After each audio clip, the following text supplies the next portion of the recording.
at all, and then he messed up. Isn't that the story? As we're reading through the scriptures at Bible study on Wednesdays, we finished 1 Samuel, we're in 2 Samuel. The Bible's just full of a bunch of people who messed up. You know why? Because they were human, like us. I want to commend these young people and Brother Hud and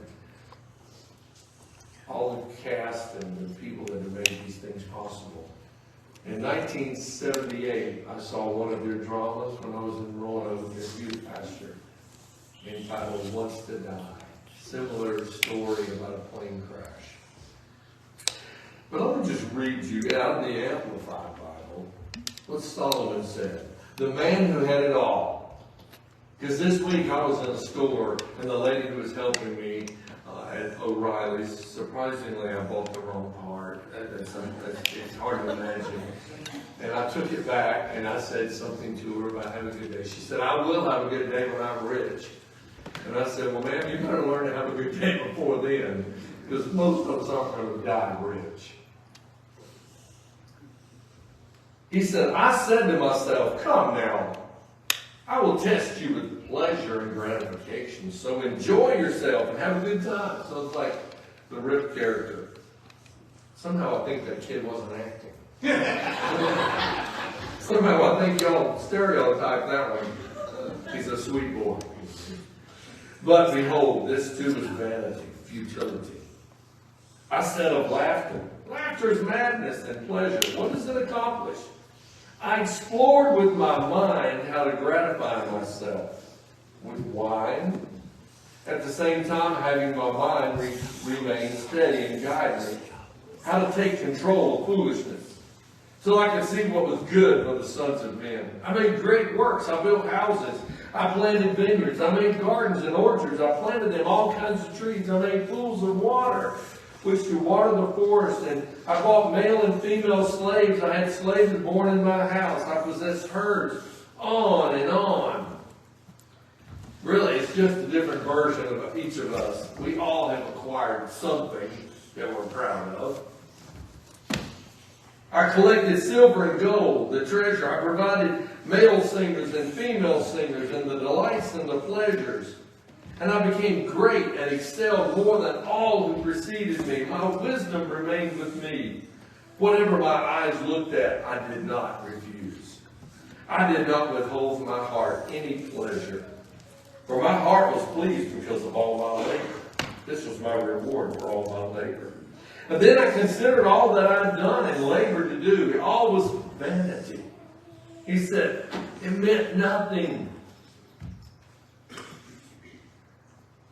I know for you 16 to 20-year-olds, you have great plans and hopes and things that you want to happen in your life. And some of you may say, I want to be rich, or I want to drive this car, or I want to have this kind of life, or maybe I want to be married, and maybe I don't, or maybe I want to have kids, and maybe I don't. But I have an idea. And then in our 20s and our 30s, we work. And we work, and then in our 40s, and our 50s, and some of us in our 60s. And then you that are in your 70s and 80s can already tell us you can work yourself to death, that it isn't going to bring happiness. The Beatles even knew that. Can't buy me love. They knew it.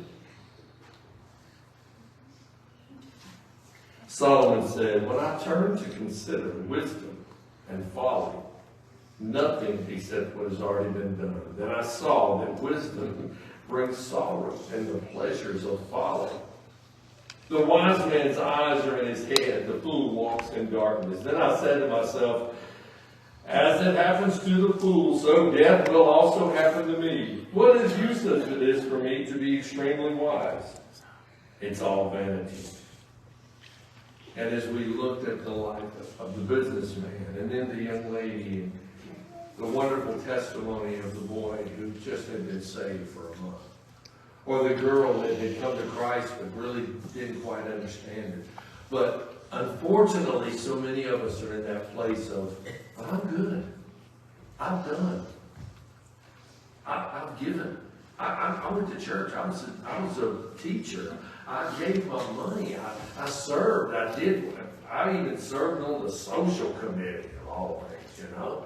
I was on building and grounds. I was good. But folks, all that is just works. Say it with me. For by grace you are saved through faith. That not of yourselves, it is the gift of God, not of works, lest anybody should boast. Faith is a gift. You don't just conjure up faith. You get faith as a gift from God. And then the wisest man on earth said, so I hated life. For the work which had been done under the sun caused me great sorrow, because I was chasing after the wind. Then at the end of that chapter, he said, the person who pleases God gives wisdom, knowledge, and joy. But to the sinner, he gives the work of gathering. This too is vanity and chasing after the wind.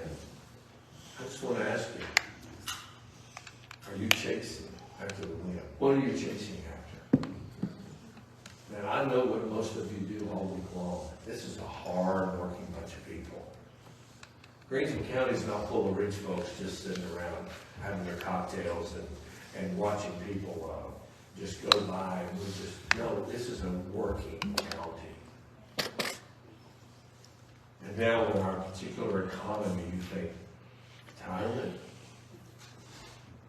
The teller at the bank this week said to me, he was probably all of 28. He said, man, I can't wait to retire.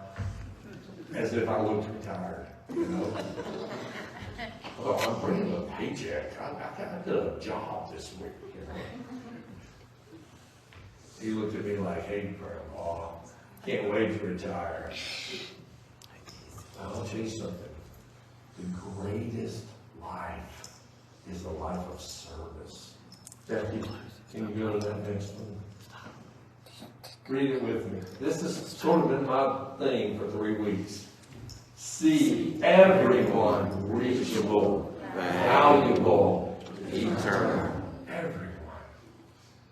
When I looked at this cast, we don't know where these kids came from. At least I know one of them.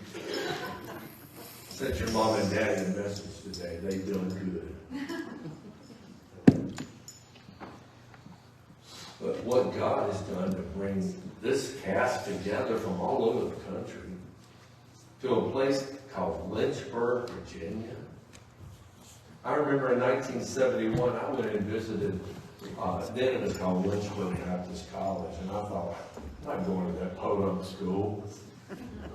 Because it was a podunk school. In 1972, it was just a bunch of muddy grounds and a few buildings. They lived in hotels and on some island. And God didn't want me to go there because I had to find my wife down in Chattanooga. But to see what the Lord has done in Lynchburg, Virginia, because of beginning with one man's dream. Just one person. And not all glory to Jerry Falwell. He's already with Jesus. It's glory to Jesus. What are you and I doing that's going to make a difference 50 years from now? Or even 5 years from now? Today, the group come on back and assemble, and wherever they went, we'll grab them. And I want them to sing one more song for us. And then our gang is going to come and do our few little preliminaries and a few announcements. Thank you all for coming today. And when they come back in, let's give them a hand. And they're not back in. This was good. I was following the script. I became the sound and light guy today. That was scary. So I was trying to follow the script, and I did a reduced version of it for sure. But there was a lot of words they had to memorize. And by the way, this isn't part of a class. This is all volunteer. This is outside the classroom. And thank you all. And come in your places in our orchestral pit.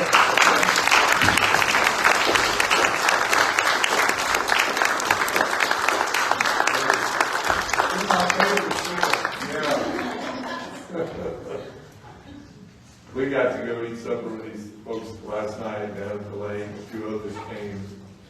This is a song about Jesus, man of sorrows. And they're going to share it with us. We're available to talk to anybody. We're going to be here. In fact, the team is having lunch, so we don't have to run to Cracker Barrel. Thank God. And take 4 hours, you know. Clark's already fixed our lunch. But so we've got time to chat today.